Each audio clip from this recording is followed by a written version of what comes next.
بسم اللہ الرحمن الرحیم۔ السلام علیکم، ویلکم ٹو مہم کہانی۔ پلیز ناول کو لائک کر دیجئے، اگر آپ نیو ہیں تو چینل کو سبسکرائب کر دیجئے اور اچھے کمنٹ میں اپنی قیمتی رائے ضرور دیا کیجئے۔ چلتے ہیں ناول کی طرف۔ آسیہ بیگم نے کپڑوں سے بھرا بیگ اس کی طرف پھینکا۔ یہ صاف صاف اشارہ تھا کہ وہ یہاں سے جا سکتی ہے۔ وہ بے بسی سے شکستہ وجود لیے کھڑی تھی۔ یہاں اس کی کوئی وقت نہیں تھی اور میکے جا کر کیا کہتی، کس سے کہتی۔ اسے تو ابھی تک علم ہی نہیں تھا ابرش اور امتیاز کی طلاق ہو چکی ہے اور اب ابرش سلسبیل کی بیوی ہے۔ وہ اور اس کی دونوں بیٹیاں اس سب میں پس رہی تھیں۔ امتیاز شیرازی نے بھی ابھی تک گھر والوں کو اس بات سے لا علم رکھا ہوا تھا کہ وہ ابرش کو طلاق دے چکا ہے۔ جب یہ واقعہ ہوا، امتیاز شیرازی اپنے دوستوں کے ساتھ ناردرن ایریاز میں گھومنے گیا تھا، کیونکہ اتنے سالوں بعد واپسی کے دوستوں کے ساتھ سیر و تفریح تو بنتی تھی بقول اس کے۔ مما، یہ لوگ کہاں ہیں؟ ابرش نے فاتح اور سلسبیل کا پوچھا۔ وہ سب سلسبیل کے ساتھ وہیں جم میں ہی ہیں، سمینہ بیگم نے میز پہ ناشتے کے لوازمات سجاتے ہوئے جواب دیا۔ ابرش بھی ان کے لاکھ منع کرنے کے باوجود ان کا ہاتھ پٹا رہی تھی۔ فارس اور فبیہہ انہیں تنگ تو نہیں کر رہے؟ ارے نہیں، وہ دونوں بالکل اپنے باپ پہ گئے ہیں۔ سلسبیل بھی بہت پرسکون مزاج تھا، بچپن میں بالکل بھی تنگ نہیں کرتا تھا۔ فاتح دونوں کو ساتھ لے گیا ہے، ان کا خیال رکھ رہا ہے، تم فکر مت کرو۔ میرا سلسبیل بے شک اکلوتا ہے، پر ہیرا ہے ہیرا، جسے تراشنے میں زیادہ کردار تمہارا ہے۔ یہی وہ نازک عمر ہوتی ہے جب انسان کا اصلی کردار سنورتا یا بگڑتا ہے۔ ملکہ کے ساتھ اچانک شادی کے فیصلے نے اس کی زندگی کا رخ ہی بدل دیا تھا۔ ان حالات نے اسے اللہ سے لو لگانے والا بنا دیا تھا۔ اس نے خود کو سنوارا، پھر تو اسے لاکھوں میں ایک تو بننا ہی تھا۔ بہت ہی پیارا بچہ ہے، ہمیشہ اپنے والدین کا فرما بردار رہا، میری ہر بات کا ہمیشہ بہت مان رکھا، سبھی ملازمین کا بڑا خیال رکھنے والا ہے، بہت عزت کرنے والا، سب کو عزت دینے والا۔ ہم سے تو کیا، گھر کے کسی ملازم سے آج تلک تیز لہجے میں بات نہیں کی۔ میں اللہ تعالیٰ دینے والا ہے تو آج میں اللہ پاک کی بہت شکر گزار ہوں، مجھے ایسے سوال اولاد سے نوازا اس نے۔ بے شک اللہ ہی کی طرف سے اسے توفیق ملی اور اس کا اجر اور صلہ بھی صرف اللہ ہی دے سکتا ہے۔ سمینہ بیگم کی آنکھیں بتاتے ہوئے کئی بار اشک بار ہوئیں۔ ابرش صرف سن نہیں رہی تھی بلکہ سنتے سنتے گویا ماضی کو جینے لگی تھی۔ وہ یہ سب جانتی تو تھی، مگر آج سے پہلے کبھی سلسبیل سلطان کی زندگی کے ان لمحات کو محسوس نہیں کیا تھا۔ اس کی آنکھیں جھلملانے لگی تھی، دل تھا کہ چاہ رہا تھا ماضی میں اتر کر سلسبیل سلطان کو خود میں سمیٹ کر اس کے سارے غم اپنے اندر سمو لے، اس کے سارے دکھ بانٹ لے اور اپنی ساری خوشیاں اس کے نام کر دے۔ وہ تو اب تک ایک مکمل زندگی جیتی آئی تھی، سارے رشتوں سے جیسے مالا مال، اپنوں کی محبتوں کی چاشنی میں کھلی زندگانی، ماں باپ، بہن، ددیال، ننہال، سبھی رشتے تو تھے اس کے پاس، اور اب سب سے انمول، بیش قیمت، حسین ایک ایسا رشتہ جس کا کوئی نعم البدل نہیں اور جس کو خدا نے خود عورت کے لیے مجازی خدا بنا دیا۔ وہ ہستی، وہ رشتہ اسے اپنے عاشق کے روپ میں ہی ملا۔ عاشق ہی مجازی خدا کے مرتبے پر فائز ہوا اور مجازی خدا کا مرتبہ خود عاشق کا ہی مقدر ٹھہرا۔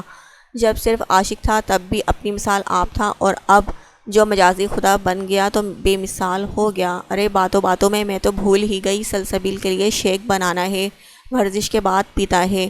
مما، آج مجھے بنانے دیجیے۔ نہیں، آج تو میری بیٹی نے اس گھر میں پہلا قدم رکھا ہے۔ سلسبیل سلطان نے ملکہ کو سلطان مینشن میں رکھا ہوا تھا، جبکہ سہانا کو الگ گھر لے کر دیا تھا اور اس نے ابرش اور اپنے والدین کو فلیٹ میں رکھا ہوا تھا۔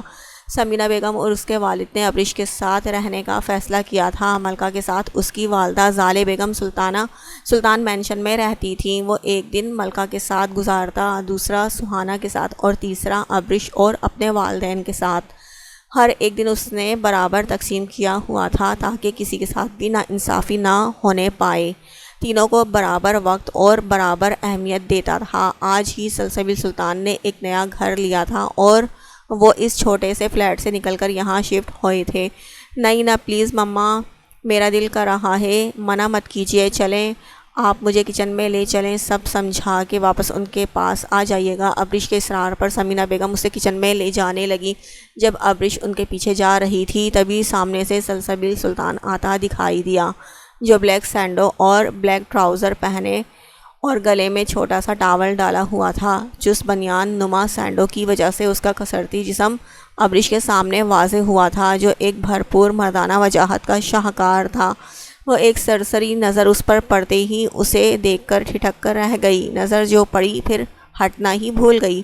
شاید وہ نظریں ہٹانا چاہ کر بھی ہٹا نہیں پا رہی تھی۔ اپنی جگہ پر جام کھڑی ٹکٹکی باندھے اپنے شوہر کو آنکھ بھر کے دیکھنے کا شغل فرما رہی تھی۔ شاید یہ ان نئے ابھرتے جذبات کی وجہ سے کسی خاص احساس کے تحت ٹرانس کسی کیفیت کے زیر اثر تھا، جو چاہ کر بھی نسوں کا رخ پھیرنا فی الوقت اس کے لیے مشکل ثابت ہو رہا تھا۔ سلسبیل جو نہ جانے کن خیالوں میں گم فرش پہ نظریں ڈالے تیز تیز قدم اٹھاتا سامنے سے چلا آ رہا تھا۔ جب فاصلہ کم رہ جانے پہ اوپر جاتی سیڑھیوں کے پاس پہنچا تو بے اختیار نظر اٹھا کر تھوڑی دور کچن کی طرف جاتے راستے میں کھڑی ابریش پر ٹھہر گئی، جو اسے دور سے یہاں تک آتے نہ جانے کب سے دیکھ رہی تھی۔ سلسبیل کے دیکھتے ہی ابریش کی ٹرانس کی سی کیفیت ٹوٹی اور وہ نظریں جھکا گئی، پھر مسکرا کے اپنی پلکوں کی جھالر اٹھا کر اسے دیکھا، جو خود اپنے ڈمپلز اور چمکتی آنکھوں کے سحر انگیز اثر سے بھرپور ایک دلکش مسکراہٹ اسی کی طرف اچھال رہا تھا۔ یہ محض چند لمحوں کا منظر تھا، لیکن لمحے خود طویل ہو جانے کے خواہشمند تھے۔ سیڑھیوں پر رکھنے کے لیے سلسبیل کا اٹھتا قدم وہیں رک گیا تھا اور اب ابریش تک جانے کے لیے اٹھنا ہی تھا، لیکن ابریش سلسبیل کا ارادہ بھانپ کر فوراً کچن کی طرف بڑھ گئی۔ کچن میں سمینہ بیگم اس کو سب سمجھا کر ڈرائنگ روم میں چلی گئی تھی۔ ابریش کچن کے درمیان میں بنے بڑے سے کاؤنٹر پر شیک کے لیے پھل کاٹ رہی تھی۔ اس وقت اس کے علاوہ کوئی بھی وہاں موجود نہیں تھا۔ اللہ، اتنی سردی میں ایسے خالی خالی گھوم رہے تھے اور کس قدر ٹائٹ سینڈو پہنی ہوئی تھی انہوں نے، بعد میں سانس کیسے لیتے ہیں۔ ابریش پھل کاٹتے ہوئے دھیمی آواز میں اپنے مشاہدے پہ خود ہی تبصرہ کر رہی تھی، جیسے تم لیتی ہو۔ سلسبیل کی آواز اسے بالکل اپنے پیچھے ہی کان کے پاس سنائی دی۔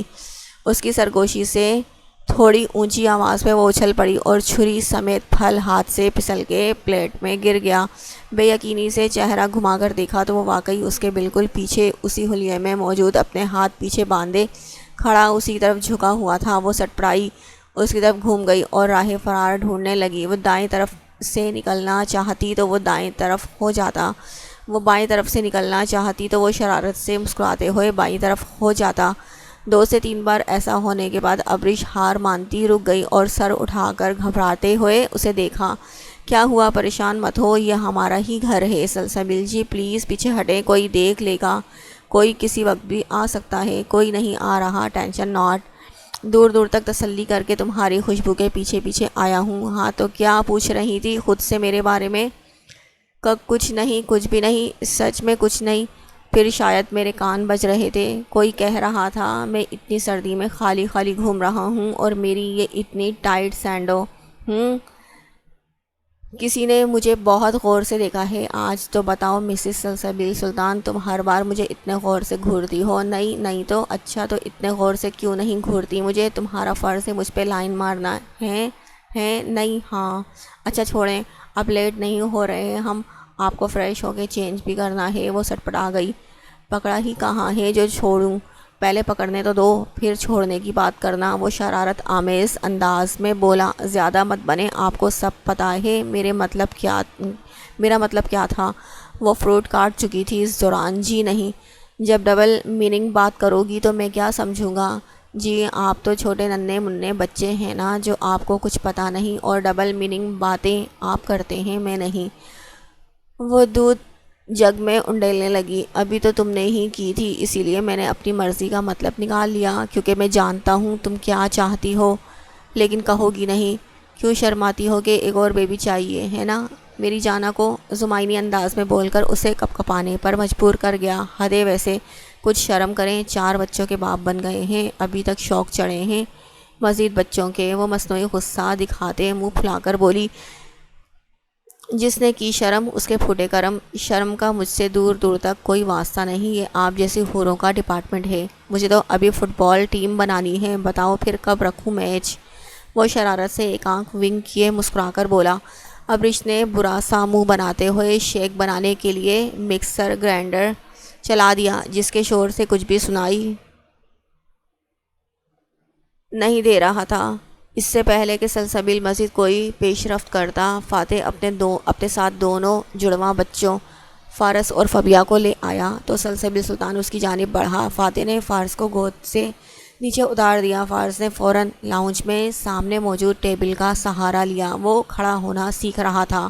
سلسبیل نے فارس کو پکڑ کر گود میں اٹھایا۔ میرا شیر تو بہت پاورفل ہے، یہ تو نہیں گرتا ہے نا بابا کی جان، محبت بھرے انداز میں کہتے ہوئے اس کے پھولے ہوئے گال کو چوم لیا۔ فارس نے آگے سے مسکراہٹ اچھالی۔ اس کے پیار کرنے پر فبیہ فاتح کی گود میں اس کی پاکٹ سے موبائل نکالنے کی کوشش میں تھی۔ کل فارس اور فبیہ کی پہلی سالگرہ ہے تو کیا ارادہ ہے سیلیبریشنز کا؟ فاتح نے پوچھا۔ سلسبیل اس کی بات پر کسی گہری سوچ میں پڑ گیا۔ اس نے ملکہ سے جب برتھ ڈے کی بات کی تھی تو اس نے صاف صاف منع کر دیا تھا کہ وہ اس سالگرہ میں شریک نہیں ہوگی، اور سہانا نے برتھ ڈے کی بات سن کر خاموشی اختیار کر لی تھی۔ وہ نہیں چاہتا تھا ابریش کو ان دونوں کے رویے کا علم ہو۔ صارف اور زارون کی تو پہلی دونوں سالگرہ سیلیبریٹ کی تھی، تم نے اب اتنی سوچ بچار کیوں؟ اسے خاموش دیکھ کر فاتح نے سوال کیا۔ وہ سالگرہ ان دونوں کی ماؤں کی فرمائش پر ہوئی تھی۔ مجھے سالگرہ سیلیبریٹ کرنا پسند نہیں، باقی ابریش جیسا چاہتی ہے ویسا ہی ہوگا۔ سلسبیل سلطان نے سنجیدگی سے جواب دیا اور اپنے روم کی جانب بڑھ گیا۔ ابریش شیک تیار کر کے سلسبیل کے کمرے تک آئی۔ 2 سے 3 بار دستک دینے کے باوجود بھی جب دروازہ نہیں کھولا گیا تو ڈرتے ڈرتے آنکھیں بند کر کے ہینڈل پہ ہاتھ رکھا اور آہستہ سے دروازہ کھولا۔ تھوڑا سا کھول کے اندر آواز دی، مگر جواب نہ آنے پہ پھر اندر جھانکا۔ سلسبیل سلطان واش روم میں تھا۔ ابریش شیک کا گلاس ٹرے میں لیے اندر آئی اور دروازہ بند کر کے بڑے صوفے کے سامنے موجود میز پر رکھی۔ پھر کمرے کا جائزہ لینے لگی۔ کمرہ بہت وسیع اور بہترین اعلیٰ درجے کے فرنیچر اور ساز و سامان سے آراستہ تھا۔ بنگلے کی بیرونی اور اندرونی سجاوٹ سے مالکان کی عمارت کا بخوبی اندازہ لگایا جا سکتا تھا۔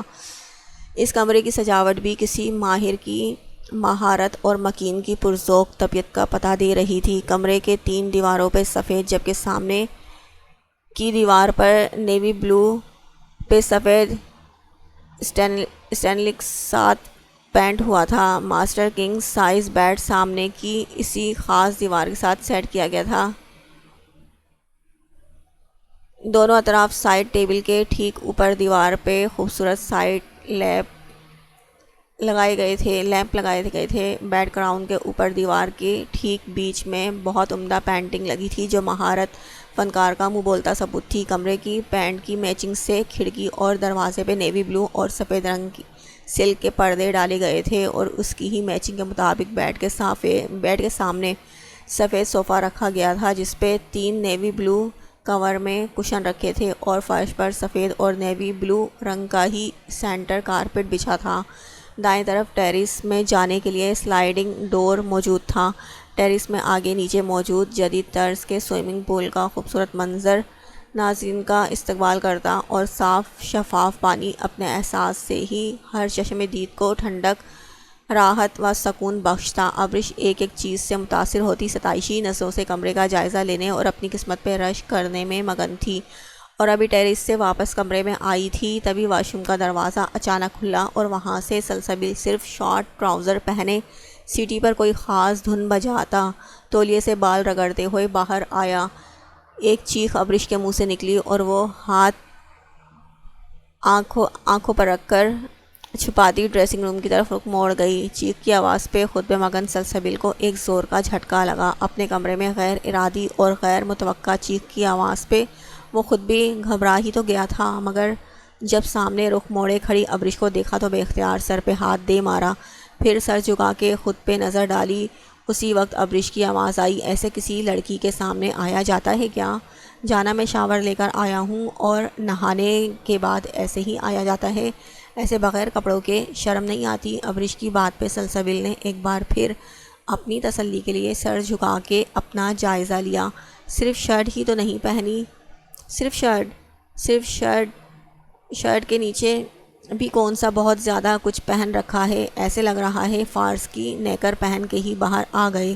یہ فارس کی نیکر نہیں، اسے شارٹس کہتے ہیں، اور یہ گھٹنے تک ہی پہنا جاتا ہے۔ سلسبیل نے اس کی ناقص معلومات میں اضافہ کیا۔ جو بھی ہے پھر بھی شرم آنی چاہیے، ایسے کوئی کسی لڑکی کے سامنے نہیں آ جاتا۔ وہ رخ موڑے کھڑی اپنے شوہر کو خود سے ہی شرم دلا رہی تھی۔ میں کب ایسے کسی کے سامنے آیا ہوں؟ واش روم سے نکل کر اپنے کمرے میں ہی آؤں گا نا۔ اگر ایسے ہی کمرے سے باہر نکل جاتا تب تم کہتی تو کہنا بنتا بھی تھا میں اپنے کمرے میں ہی ہوں اور واش روم سے ایسے ہی باہر آتا ہوں اور کمرے میں میرے کوئی لڑکی نہیں آئی کبھی، اور تم میری بیوی ہو پھر بھی اس طرح منہ چھپا رہی ہو جیسے میں تمہارا شوہر نہیں منگیتر ہوں، اور باقی باتیں ایسے کر رہی ہو جیسے پتہ نہیں میں نے کوئی گناہ کر دیا ہو۔ ابھی تھوڑی دیر پہلے مجھے یاد دلا رہی تھی کہ میں 4 بچوں کا باپ ہوں، اور اب تمہیں بھی یہی یاد دہانی کی ضرورت ہے میڈم کہ آپ بھی بقول آپ کے بے شرم شوہر کے 4 بچوں کی اماں ہیں۔ فضول باتیں کروا لو بس آپ سے۔ وہ چہرے کا رخ دوسری جانب کر گئی کیونکہ اس کے زمائنی گفتگو سے اس کے چہرے پہ سرخیاں تھیں جسے وہ اس ظاہر سے چھپانا چاہتی تھی۔ پلیز چلے نا باہر، اس سے پہلے سب ہمارے انتظار میں دروازے کے باہر جمع ہو جائیں۔ پیچھے سے ابرش کو اپنے بازو میں لپٹے سلسبیل نے اس کی ہوائیاں اڑتے دیکھا تو اسے اپنی لپیٹ سے آزاد کرتے ہوئے کہا، اچھا بابا، پھر ایک دل فریب مسکراہٹ سجائے اس کے چہرے پہ جھکا۔ سلسبیل وہ چہرہ پیچھے کرتی نزاکت سموئے نروٹھے پن سے بولی، میں محبت کی بوند کے بدلے دریا بہانے والوں میں سے ہوں۔ وہ اس کے دہکتے ہوئے رخساروں پر لب رکھے دلکش انداز میں بولا، میں چاہتی تھی ہم سب عمرے پر جائیں بچوں کو ساتھ لے کر، بچوں کے لیے اس سے پیارا تحفہ اور کوئی نہیں ہوگا۔ ابرش اسے بہکتے ہوئے دیکھ کر مدعے کی بات پر آئی۔ سلسبیل نے اس کی سوچ پر ستائشی نظروں سے اسے دیکھا تھا۔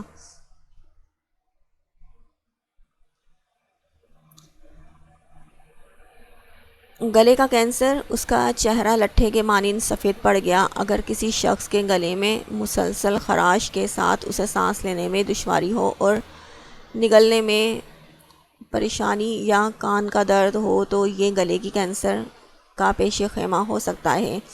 میں نے اس کے جو ٹیسٹ کروائے ہیں اور الٹرا ساؤنڈ میں بھی واضح آیا ہے۔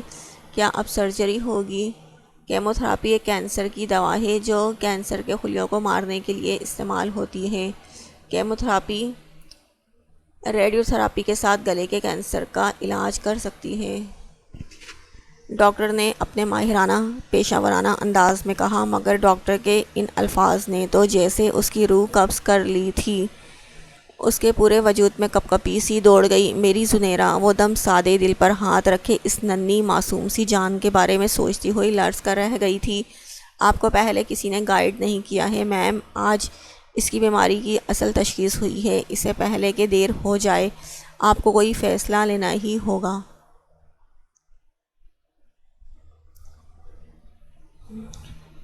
کتنی رقم لگے گی اس پروسیجر میں؟ وہ لڑکھڑاتی ہوئی آواز میں بمشکل سوالیہ انداز میں بولی۔ ڈاکٹر کی بات سن کر اس کے قدموں تلے سے زمین کھسک گئی تھی۔ وہ ڈوبے دل شکستہ قدموں سے چلتی ہوئی باہر نکل گئی تھی۔ 1 ماہ ہو گیا تھا اسے اپنے والدین کے پاس لاہور آئے ہوئے۔ دعا کے ساتھ کیا ہوا تھا، فہام کی باتیں اور آسیہ بیگم کی دھمکیاں سن کر ساجد شیرازی اور سبینہ دونوں ساکت رہ گئے تھے۔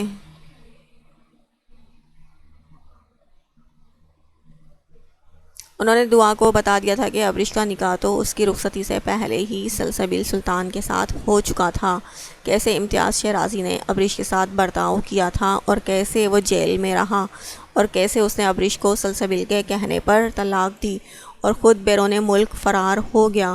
وہ اس لیے ہی چپ رہے کہ دعا کا گھر بس جائے۔ اب وہ اپنے بھائی صالح شیرازی کے پاس جا کر انہیں امتیاز شیرازی کی ساری سچائی بتانا چاہتے تھے اور دعا کو واپس اس کے سسرال چھوڑ کر آنے کا ارادہ رکھتے تھے، لیکن دعا نے انہیں منع کر دیا، یہ کہتے ہوئے کہ وہ انسان مثبت کا دعوے دار تھا اور جس طرح اس نے ذلیل کر کے اسے گھر سے نکالا ہے وہ اس گھر میں واپس نہیں جائے گی جب تک فہام شیرازی خود اسے لینے نہیں آئے گا۔ ساجد شیرازی نے جو رقم بینک میں جمع کروائی تھی وہ شزا اور سمرہ کی کالج فیس میں خرچ ہو چکی تھی۔ بس ماہانہ انکم سے وہ گھر کا خرچ بہت مشکل سے چلا رہے تھے۔ سفید پوش لوگ تھے، اپنی عزت کا بھرم رکھ رہے تھے، خاموشی سے وقت گزار رہے تھے۔ ایسے مہنگائی کے دور میں گھر کا خرچ بڑھ گیا تھا۔ دعا نے واپس اپنے پرائیویٹ اسکول میں جاب کر لی تھی۔ وہاں کی میڈم کو اپنی مجبوری بھی بتائی تھی، لیکن وہ پتھر دل میڈم اسے 5,000 سے 1 روپیہ بھی اوپر دینے کو تیار نہ تھی۔ دعا کی دونوں بیٹیوں کو روزانہ دودھ پینے کی عادت تھی۔ اس نے ایڈوانس لے کر ان کے لیے ڈبے کا دودھ خرید لیا تھا۔ حویلی میں آنے والے زائرین اور مرید اپنے مرشد کے لیے پھل وغیرہ لے آتے تھے۔ اس حویلی میں پھل کی کمی نہ تھی۔ دعا کاموں میں لگی رہتی اور بچیاں زیادہ فروٹ کھا کر گزارا کرتی۔ حویلی میں ساری آسائشیں تھیں۔ ان بچیوں کو عادت تھی کھانے پینے کی، جبکہ یہاں پر پھل کو اضافی خرچ سمجھا جاتا تھا۔ بچیاں بار بار اس سے پھل کی فرمائش کرتیں۔ دعا اندر ہی اندر گھٹ رہی تھی۔ ایک ماں کے لیے بہت مشکل وقت ہوتا ہے جب اس کی اولاد اس سے کوئی فرمائش کرے اور اس کے پاس کوئی ذریعہ نہ ہو ان کی فرمائش پوری کرنے کا۔ جہاں تک ہو سکتا وہ پوری کوشش کر رہی تھی، مگر آزمائش تھی کہ بڑھتی چلی جا رہی تھی۔ ظہر کی نماز کا وقت ہو گیا تھا۔ سلسبیل نماز کی ادائیگی کے لیے آفس سے نکل کر قریبی مسجد میں داخل ہو گیا۔ فاتح بھی اس کے پیچھے پیچھے تھا۔ سلسبیل دوسری صف میں کھڑا تھا، جبکہ فاتح تیسری صف میں شامل تھا۔ اس نے پورے خضوع و خشوع سے نماز ادا کی اور دعا کے لیے ہاتھ اٹھانے کے بجائے آج نہ جانے کیوں اس کا دل کیا سجدے میں گر کے دعا مانگنے کو۔ یا اللہ، مجھے کفارے کا ایک موقع دے دے۔ تو سمندر کے جھاگ جتنے گناہ بھی ایک توبہ پر معاف کر دیتا ہے۔ مجھے بھی بخش دے، مجھے سکون نصیب کر دے۔ آنسو ٹوٹ کر لڑیوں کی مانند اس کی جائے نماز میں جذب ہونے لگے۔ اس کا سر جھکا ہوا تھا، لڑکھڑاتی زبان دعا لبوں پہ تھی، مگر بنا آواز دعا دل سے نکل کر لبوں پر آئی تھی۔ میں نے اپنے تئیں پوری کوشش کی ہے انصاف کرنے کی۔ تینوں بیویوں میں کبھی کوئی تفرقہ نہیں رکھا، اور دلوں کے بھید خوب تو جانتا ہے، اور بے شک بہترین انصاف کرنے والا ہے۔ آپ نے جس عورت کا مجھے مرد کی حیثیت سے سربراہ بنایا ہے، میں نے پوری کوشش کی ہے کہ اپنا فرض نبھاؤں، لیکن کہیں نہ کہیں مجھے لگتا ہے مجھ سے کوئی کوتاہی ہو گئی ہے۔ مجھے سب کچھ پا کر بھی کسی طور سکون کیوں نہیں؟ اگر مجھ سے کوئی گناہ سرزد ہو گیا ہے، کوئی غلطی ہو گئی ہے، تو میں اپنے گناہوں کی بخشش طلب کرتا ہوں۔ اے پروردگار، میری مغفرت قبول فرما۔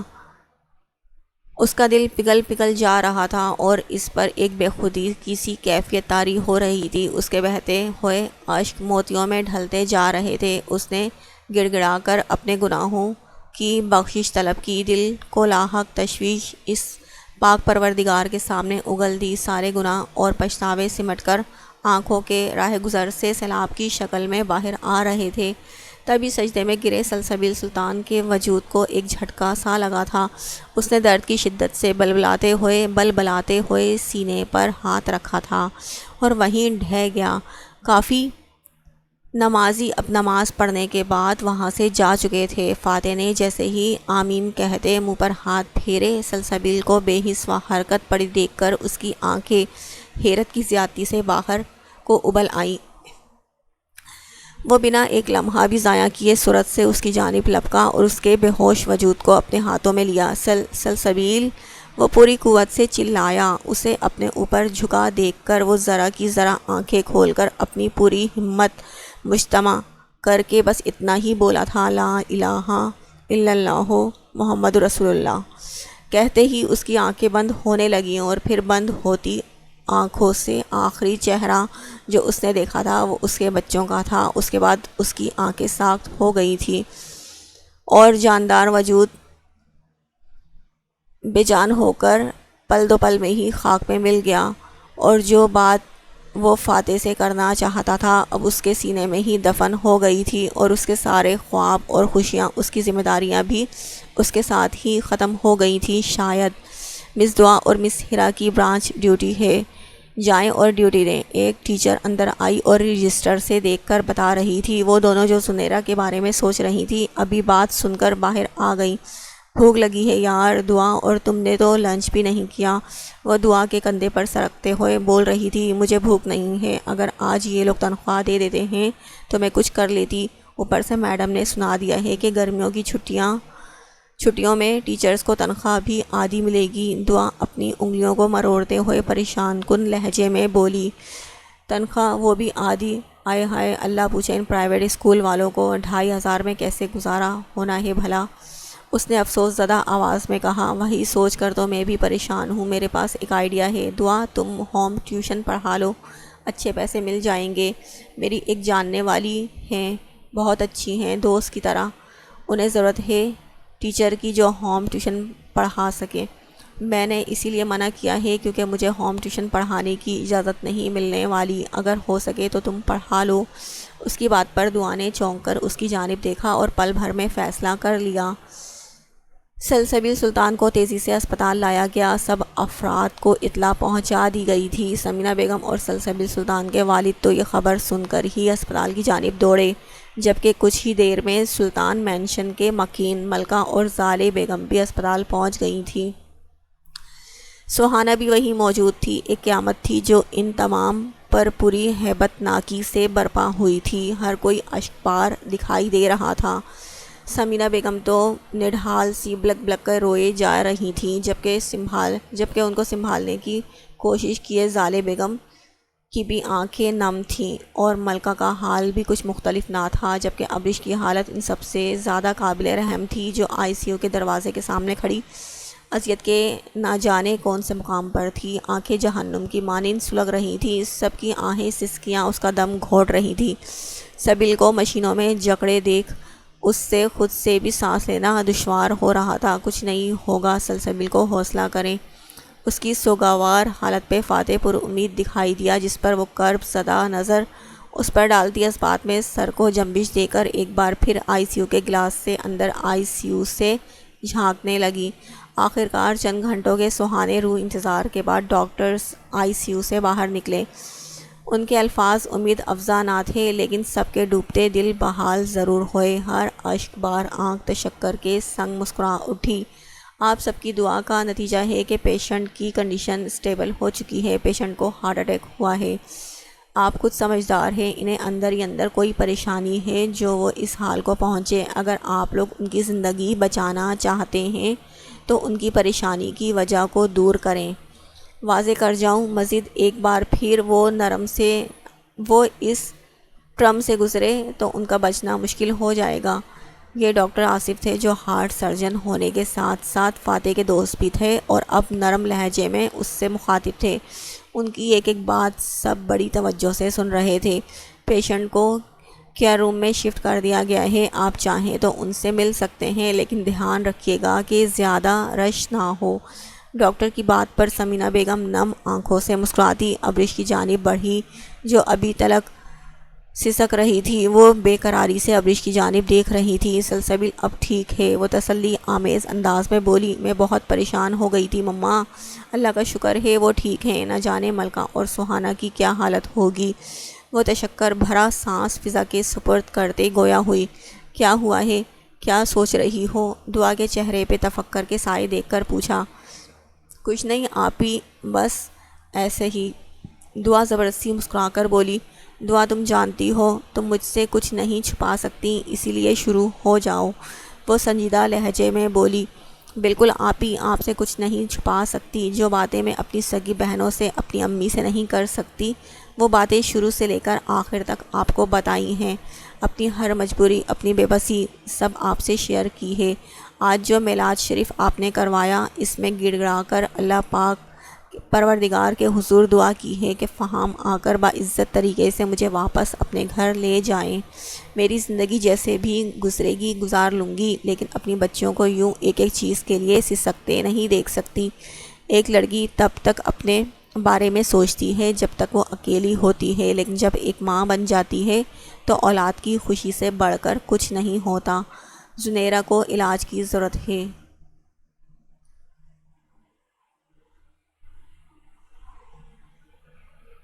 اور میں باعزت طریقے سے اس کا علاج کروانا چاہتی ہوں، اور اس مہنگائی کے دور میں یہ سب ایک اکیلی عورت کے لیے بہت مشکل ہے، مجھے کوئی راہ سجائی نہیں دے رہا، میں کیا کروں؟ کل تک جو شخص میری محبت کا دعوے دار تھا آج وہ مجھ سے آنکھیں پھیر بیٹھا ہے، میں کیا کروں؟ مجھے کچھ سمجھ نہیں آ رہی۔ دعا کی آنکھوں میں نمی گھلی تھی۔ میں نے تمہیں پہلے ہی کہا تھا خدا اپنے نیک بندوں کو ہی آزمائش میں مبتلا کرتا ہے، تم بس صبر کرو، ثابت قدم رہو، انشاءاللہ پاک پروردگار نہ سب ٹھیک جانتا ہے انسان کو، وہ کبھی اس کی استطاعت سے بڑھ کر نہیں آزماتا، سب ٹھیک ہو جائے گا، اس پر بھروسہ رکھو۔ انا اسے سمجھانے کی غرض سے نرمی سے بولی۔ انا کے بچوں کو وہ ہوم ٹیوشن پڑھاتی تھی، 2 ماہ ہو گئے تھے اسے یہاں ٹیوشن پڑھاتے ہوئے۔ انا کے ساتھ دعا کی بہت اچھی دوستی ہو گئی تھی، دعا نے اس سے ہر بات شیئر کی تھی۔ جب اس کی آنکھ کھلی تو ملکہ کو اپنے قریب بیٹھا ہوا پایا۔ شکر ہے اللہ کا تمہیں ہوش تو آیا، پتہ ہے ہم سب کتنے پریشان ہو گئے تھے۔ سلسبیل نے ناسمجھی سے اسے دیکھا۔ ہم سب؟ ہاں ہم سب، میں، ممی، پاپا، سہانا، فاتح، ہر کسی کا نام اس نے گنوا دیا تھا سوائے اس کا جس کے بارے میں سننے کے لیے وہ بےتاب تھا۔ اور ابریش کیا وہ پریشان نہیں ہوئی تھی؟ سلسبیل نے بے چینی سے پوچھا تو وہ اس کے انداز پہ جھنجھلا گئی۔ تم ہی بتاؤ کیا وہ پریشان نہیں ہوگی؟ جب سے تم آپریشن تھیٹر میں تھے تب سے ہم سب پریشان ہیں، حالانکہ تمہیں میرا پوچھنا چاہیے تھا، پہلی بیوی ہوں میں، ہمیشہ تمہیں دوسروں کی فکر رہتی ہے سوائے میرے۔ پھر وہی بدگمانی؟ سلسبیل سلطان نے گہرا سانس لیتے ہوئے کہا، بدگمانی نہیں، حقیقت ہے یہ۔ ملکہ سلگ اٹھی تھی۔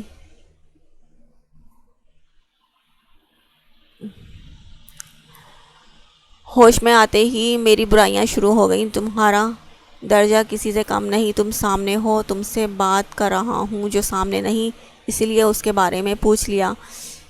ایسی سوائیاں دیتے دیتے تھک گیا ہوں، اچھا تھا مر جاتا، سلسبیل سلطان نے گھمبیر آواز میں کہا۔ اللہ نہ کرے، کیسی فضول باتیں کر رہے ہو؟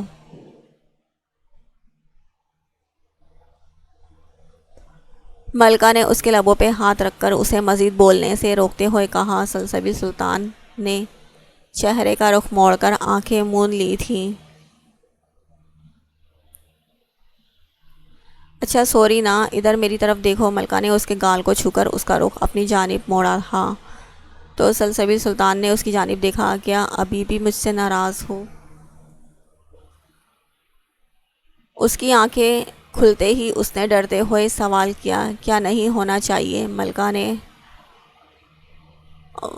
وارڈ میں موجود بیڈ پر اس کے قریب بیٹھتے ہوئے کہا تو سلسبیل نے الٹا اس سے سوال کیا تو وہ لمحے بھر کو خاموش رہی، پھر جب بولی تو اس کے لہجے میں شرمندگی تھی۔ میں مانتی ہوں کہ میری غلطی تھی، لیکن کیا ملکہ، ایک لڑکی نے بنا کسی غرض کے تمہارا غم محسوس کیا، اپنی پہلی اولاد تمہیں اور سہانا کو سونپ دی، تمہاری محرومی دور کی، اور تم نے کیا کیا؟ اسے اپنے دل میں تو کیا گھر میں بھی جگہ نہیں دے پائی؟ کیا میں کسی ایک کی خوشی کے لیے دوسری کو چھوڑ دوں گا، دوسری یا تیسری کی ذمہ داری سے منہ موڑ لوں گا؟ کیا تم نے مجھے اتنا گرا ہوا محسوس کر رکھا ہے؟ اس کی بات کو بیچ میں کاٹ کر جب وہ بولا تھا اس کے لہجے میں غصہ تھا، افسردگی تھی، ناراضگی تھی۔ آئی ایم سوری سلسبیل، پلیز مجھے معاف کر دیں، میں ایک نہایت ہی بے وقوف لڑکی ہوں، مجھے نعمتوں کی قدر کرنا نہیں آتا، آپ تو میری زندگی کا سب سے انمول ہیرا ہیں۔ اس کے ہاتھ پر ہاتھ رکھے، نظریں جھکائے وہ اپنی غلطی کی معافی مانگ رہی تھی۔ سلسبیل نے سنجیدہ نظروں سے پہلے اس کے چہرے کو پھر اپنے ہاتھوں کو دیکھا جس پر اس کا ڈرپ لگا ہاتھ رکھا ہوا تھا۔ اچھا، اور اس بات کا احساس یقیناً مرتے ہوئے دیکھنے کے بعد ہوا ہوگا۔ اس کی طرف جھک کر اپنے ہونٹوں پر امٹتی مسکراہٹ کو بمشکل ضبط کرتے ہوئے وہ بولا تو مارے شرمندگی کے ملکہ نے اپنے جھکے ہوئے سر کو مزید جھکا لیا۔ اس کے اس انداز پر سلسبیل سلطان کا جاندار کہا فضا میں گونجا تھا، تمہاری ہر خواہش پوری کی ہے، کیا میری ایک خواہش پوری کرو گی؟ اس کے چہرے کو بغور دیکھتے ہوئے سلسبیل نے سنجیدگی سے سوال کیا تھا۔ وہ اسبات میں سر ہلا گئی۔ ہاں کیوں نہیں، میری بیوی اتنی سخی کیسے ہو گئی، پہلی بار میں ہی بات مان گئی؟ سلسبیل سلطان نے شرافت آمیز انداز میں استفسار کیا۔ تمہاری بیوی تم سے محبت کرتی ہے، تم جیسا بننا چاہتی ہے، جس کا دل تنگ نہ ہو، تمہاری طرح ہو، جس میں محبت کا سمندر آباد ہو سب کے لیے۔ اس کی شفاف آنکھوں میں آنکھیں ڈالے وہ پہلی دفعہ اتنی بہادری سے اتنی بڑی بات بولنے میں کامیاب ہوئی تھی۔ سلسبیل اس کے اس کھلم کھلا اقرار پر فدا ہونے کو تھا، لیکن وہ ملکہ ہی کیا جو اپنے احساسات کو اتنی جلدی دوسروں پر عیاں کر دے، وہ بھی اس حال میں جبکہ سامنے اس کی زندگی کی سب سے اہم شخصیت ہو جسے تنگ کرنا اس کا پسندیدہ کھیل بن گیا تھا۔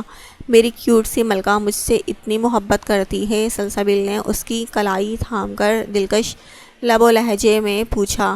چلو زیادہ مکھن بازی مت کرو، ایک بار ٹھیک ہو کر گھر آ جاؤ پھر میں تمہیں بتاتی ہوں۔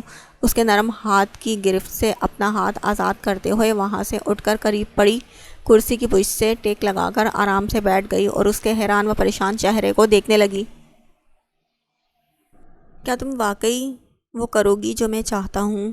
معصومیت سے ملکہ کے چہرے کی طرف دیکھ کر سوال کیا۔ ملکہ کی جگہ کوئی اور ہوتی تو اس کی معصومیت پر فدا ہی ہو جاتی۔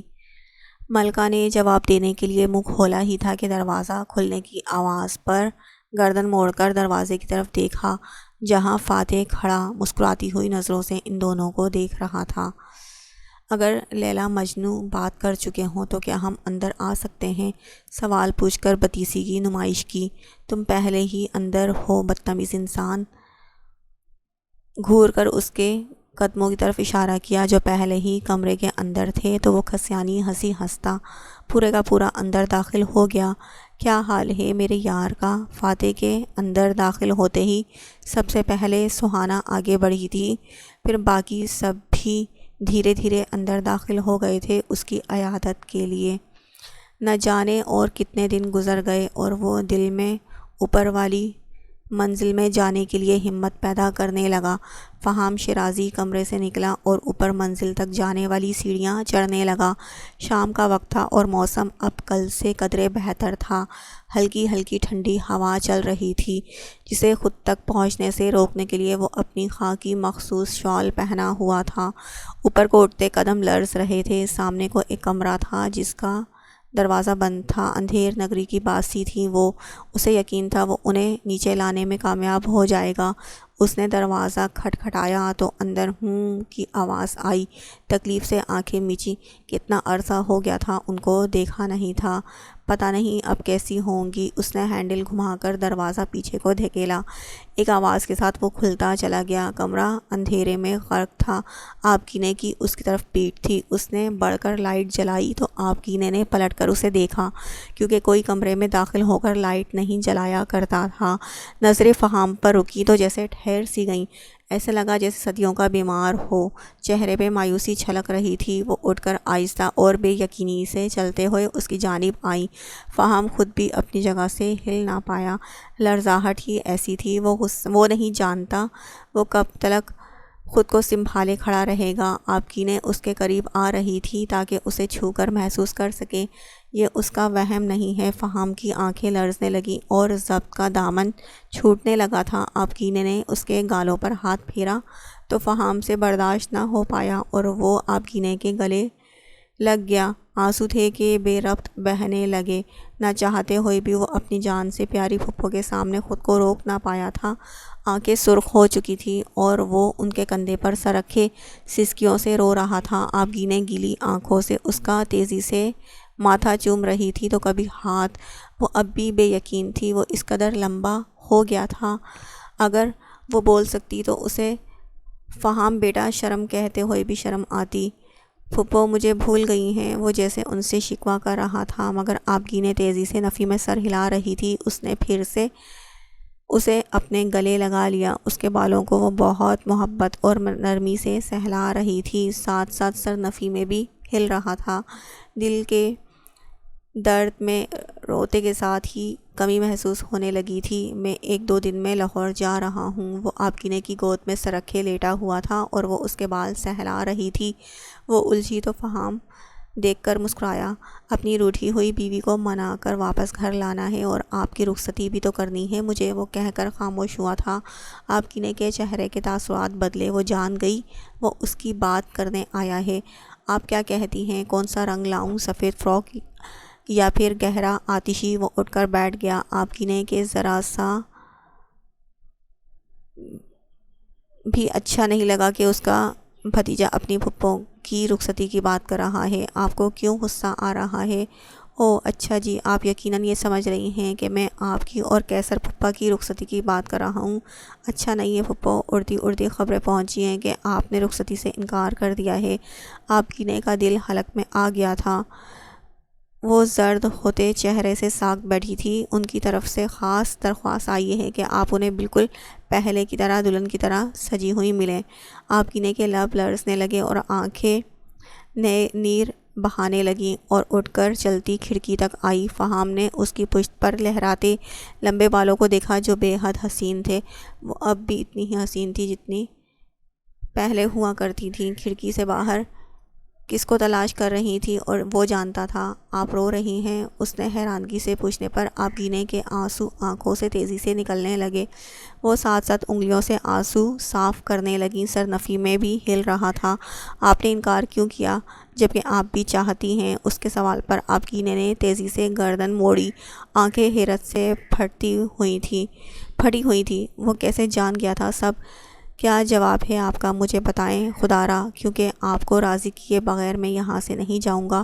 پھپھو بتائیں نا۔ فہام زمین پر ان کے گھٹنے پکڑتے ہوئے بولا۔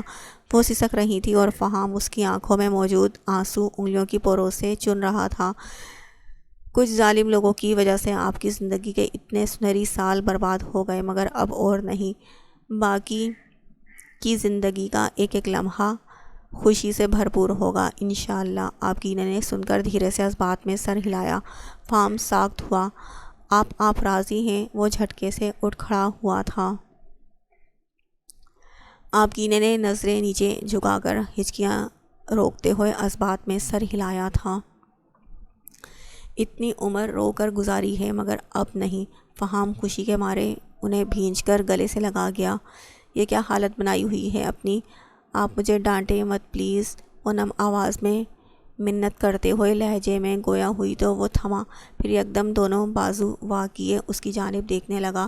کچھ لمحے ڈبڈبائی نگاہوں کے سنگ اس کی جانب دیکھنے کے بعد وہ دھیرے سے ان میں سماتی، ایک بازو اس کے گرد باندھے دوسرے بازو اس کے دل کے مقام پر دھرے ہچکیوں سے رونے لگی۔ نہ جانے کیوں دل انجانے خدشوں کا شکار ہو رہا تھا۔ مت رویا کرو بیوی، تمہارے آنسوؤں کو دیکھ کر میرا دل بھی چین سے محروم ہو جاتا ہے۔ کیوں میری آغوش بھی تمہارے دکھوں کو نہیں بھلا پا رہی؟ اس کے آنسوؤں کو پوروں میں جذب کیے وہ بے بسی سے بولا تو اس کی مسیحائی پہ سہانا کو مزید رونا آنے لگا، لیکن بے دردی سے اپنی آنکھوں کو رگڑے اس کے سینے سے سر اٹھایا۔ نہیں رو رہی میں، اب دیکھیں۔ اس کی بات پر وہ یوں مسکرایا جیسے کسی بچے کی بات پر مسکرایا جاتا ہے۔ تم جانتی ہو مجھے تمہاری آنکھیں کیوں اتنی پسند ہیں؟ وہ سوالیہ نگاہوں کے سنگ اس سے پوچھنے لگا تو وہ نفی میں سر ہلا گئی۔ کیونکہ یہ مجھ سے جھوٹ نہیں بولتی، یہ تمہارے دل کے تمام راز مجھ پہ آشکار کر جاتی ہیں، یہ آنکھیں مجھے خاص بتاتی ہیں۔ باری باری دونوں آنکھوں کو چومتے وہ نرم لہجے میں بولا تھا تو سہانا کی آنکھیں جل تھل کا منظر پیش کرنے لگی۔ اب بتاؤ مجھے، اپنے والدین کے پاس جانا چاہتی ہو؟ ان سے ملنا چاہتی ہو کیا؟ اس کے سوال پر وہ مجرموں کی طرح سر جھکا گئی، پھر آزردگی سے گویا ہوئی۔ میرا دل بہت گھبرا رہا ہے، دل میں عجیب سے خیالات آ رہے ہیں، یوں لگ رہا ہے جیسے بابا ٹھیک نہیں ہیں، اور دیکھیے گا میرا دل جھوٹ نہیں بولتا ان کے معاملے میں۔ انہیں اس وقت اپنی بیٹی چاہیے، وہ مجھے یاد کر رہے ہوں گے۔ آپ مجھے بابا کے پاس جانا ہے، مگر کس منہ سے جاؤں گی وہاں؟ اب تو وہ میری شکل دیکھنے کے بھی روادار نہیں ہوں گے۔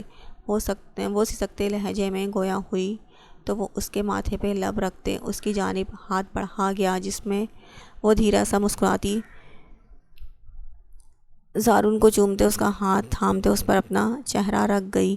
میں تمہارے والدین سے مل چکا ہوں آج سے 4 سال پہلے ہی، جب تمہارے ساتھ نکاح ہوا تھا۔ اگر تم میری ذمہ داری تھی تو تمہارے والدین بھی میرے کچھ لگتے تھے، وہ گمبھیر آواز میں بولا تو سہانا نے متوحش نظروں سے اس کی جانب دیکھا۔ ان کے حالات ٹھیک نہیں تھے، میں بھی تو ان کا بیٹے جیسا ہوں، ہر ماہ انہیں ضرورت کی اشیاء پہنچاتا ہوں، میں اپنی نیکی ضائع نہیں کرنا چاہتا تھا، نہ ہی اپنے عمل کا شو آف کرنا مجھے پسند ہے، لیکن جسٹ تمہارے دل کی تسلی کے لیے بتا رہا ہوں، وہ دونوں ٹھیک ہیں اور تمہارے منتظر بھی۔ وہ چاہتے تھے کہ میں تمہیں ان سے ملنے کے لیے مجبور نہ کروں، بلکہ جب تمہارا اپنا دل چاہے تب تم خود ان سے اپنی مرضی سے ملنے جاؤ۔ وہ آج بھی تمہارے منتظر ہیں۔ سچ، فرد مسرت سے لبریز جذبات کے اظہار میں وہ فقط اتنا ہی کہہ پائی، سلسبیل نہ جانے میں نے ایسی کون سی نیکی کی ہوگی جس کے اجر میں مجھے آپ جیسا عظیم الشان انسان ملا۔ میں خدا کا جتنا بھی شکر ادا کروں کم ہے۔ آپ سوچ بھی نہیں سکتے آج یہ راز کھول کر آپ نے مجھے کتنی بڑی خوشی دی ہے۔ مجھے سمجھ نہیں آ رہا آپ کا یہ احسان کیسے اتاروں۔ کسی کا احسان مان کر وہ بھاری آواز میں سنجیدگی سے گویا ہوا۔ مطلب؟ سہانا نے ناسمجھی سے اسے دیکھا۔ ابریش نے اپنی پہلی اولاد تم دونوں کو دے دی، تم دونوں نے کبھی اس کی نیکی کو سمجھنے کی کوشش نہیں کی۔ اپنا رویہ بہتر کر لو۔ میری یہی خواہش ہے کہ ہم سب ساتھ رہیں ایک گھر میں، لیکن تم سب ایک دوسرے کو دیکھنا بھی پسند نہیں کرتی۔ خیر، جیسے تمہاری مرضی، میں کسی ناپسندیدہ فعل کے لیے تمہیں مجبور نہیں کروں گا، اس نے متانت سے کہتے ہوئے زارون کو چومتے ہوئے دھیان اس کی جانب کر لیا۔ اب وہ زارون کے ساتھ باتیں کرنے لگا۔ سہانا کی آنکھوں میں نمی جھلملانے لگی، جیسے جیسے آنسو پلکوں سے بہنے لگے، آہستہ آہستہ آنکھوں پر چھائی دھند چھٹنے لگی تھی، سب واضح دکھائی دینے لگا۔ وہ جب ہارٹ اٹیک کے دوران فاتح کی جانب دیکھ رہا تھا تو یہی کہنا چاہتا تھا کہ اگر اسے کچھ ہو جائے تو سہانا کے والدین کا گھر کا خرچ کمپنی کے اخراجات سے پورا کر دے۔ وہ کچن میں کھڑی بچیوں کے لیے ناشتہ بنا رہی تھی۔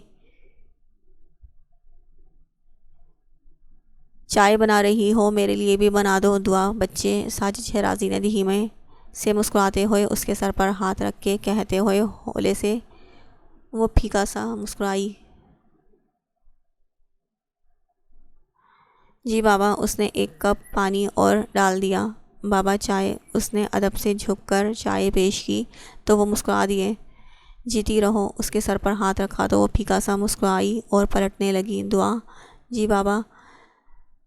بجتے موبائل کو پل بھر میں نظر انداز کر گئی تھی۔ ساجد شیرازی لمحہ بھر کو ٹھٹکے، دیکھاؤ کس کا فون ہے، ہو سکتا ہے کوئی ضروری کال ہو۔ انہوں نے مسکرا کر اپنا اخبار پھر سے اٹھا لیا تو وہ ہلکا سا مسکرائی، کمرے کی جانب مڑ گئی۔ موبائل پر نظر آتا فہام شیرازی کا نام اس کے دل کو ہلا گیا۔ 2 ماہ بعد اس کا فون آیا تھا، نہ جانے کیا کہنے والا تھا وہ، یہ سوچ ہی اس کی روح فنا کرنے کو کافی تھی۔ السلام علیکم، اس نے کال اٹھا کر دھیمی آواز میں سلام کیا۔ وعلیکم السلام، کیسی ہو؟ اس کی آواز میں آج خوشی تھی۔ دعا کو حیرت ہوئی۔ ٹھیک، اس نے مختصر بتایا۔ لگتا ہے محترمہ آپ حویلی اور حویلی کے مکینوں کو بھول گئی ہیں۔ وہ خوش باش سا اچھے موڈ میں لگ رہا تھا۔ دعا نے خاموش رہنا ہی مناسب سمجھا۔ دل میں ڈھیروں گلے شکوے تھے جو اس کی آواز سن کر لبوں پر ہی دم توڑ گئے تھے۔ مناسب الفاظ ہی نہیں مل رہے تھے اس دشمن جاں کو اس کی غلطی یاد دلانے کے لیے۔ کہتی بھی تو کیا کہتی، تمہیں معلوم ہے دعا، آج میں بہت خوش ہوں۔ دعا اب بھی خاموش رہی۔ میں خوش کیوں ہوں یہ بات میں تمہیں ابھی نہیں بتاؤں گا، میں آ رہا ہوں تمہیں لینے، تم تیار ہو جاؤ۔ میں خوش کیوں ہوں پھر بتاؤں گا تمہیں۔ وہ کال رکھنے لگا تھا کہ جلدی سے وہ بولنے لگی، فہام مگر میں حویلی واپس نہیں آنا چاہتی۔ وہ جلدی سے بولی تاکہ اسے روک سکے۔ وہ گویا تھم گیا۔ کیا مطلب ہے تمہارا؟ لہجہ عجیب تھا۔